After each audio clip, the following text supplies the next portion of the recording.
Third grade. Today you're getting back your pinch pot. You've marked the bottom with your initials and your teacher's initial.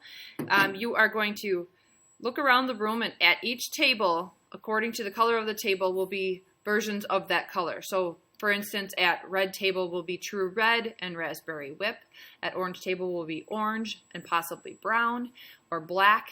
At green table, I have 3 different types of green. Yellow table will be yellow and then maybe white or gray. Purple table will have purple versions, and blue table will have 3 types of blue. And I will have the colors up on the screen, and we will talk about what they look like. The important part is that you kind of keep track of what you're doing. So at each table there's pencils and Post-it notes, and those will help you kind of remember where you left off. You are going to grab a brush, and you're going to sit near a friend and share the cups of colors. You're going to keep the colors at the table that it was sitting at so that you don't take them from different table to table. You're not going to travel around and visit. You're going to work on your projects. So the first thing I want you to do is make sure you start by going vertical. Okay, so if you go vertical and get in all of the little nooks and crannies, and you pivot as you paint on the glaze, you can kind of keep track. Now, we talked about in the slideshow that you need 3 coats of color. If it's 1 coat, you won't see much color. It'll seep into the bisqueware, and it won't be as bright. You'll also see a lot of the brush strokes. Glaze dries rather quickly, so you want to kind of keep track of where you were. Something else that you can do to keep track sometimes is to take a Post-it note and put it where you started, sticky side up. And as you turn, that will be where you know your starting point was at. So I know I need to go all the way around. I'm still going vertical. And when I get to here, make sure you're getting all those little holes covered up. When I get to here, then I can make 1 mark on my Post-it note. That way I know I went around 1 pass. Okay, you can even put an arrow where you began on your Post-it.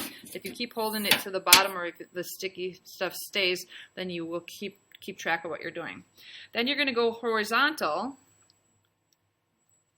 and that will, 1, hide the brush strokes and make it look even smoother, and 2, sometimes you can see the brush stroke, so if you get a little lost, you can kind of be like, well, I know that I stopped going vertical here and I started going horizontal here. I need more horizontal marks, so you can kind of see where you need more glaze so that you don't have any thick or thin spots.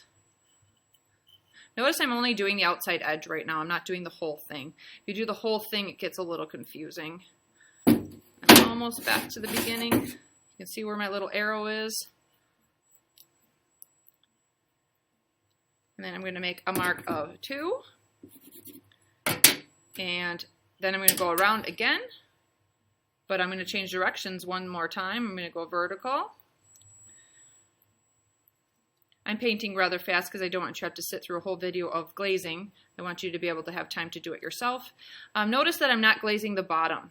I want you to keep that as clean as you can. It's okay to get a little bit on there, but mostly I want it bisqueware because I'm going to set them in the kiln. We don't want them to attach themselves to the shelf. Let's say I finished, I have 3 coats on the outside, then I want you to make sure that you have 3 coats right on the lip. This is a place on your project that usually gets neglected with glaze. It's also a spot that you see right away, so you don't want to leave any mistakes. So I want you to go around, start there, then you can kind of get the inside, going vertical, going horizontal, switching it up and taking notes. At the end of class, if you are kind of stuck where it's not completely finished, put notes to yourself. 1, write your name on your Post-it in case it falls off, and then a note to yourself for next week. Needs 2 coats, and what the color is, Tahiti blue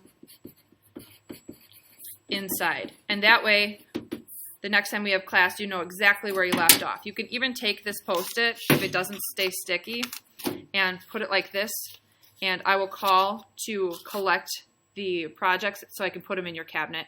I always kind of clump them together by color. All right, thank you so much for listening. You're going to be washing your own brushes, by the way, as well.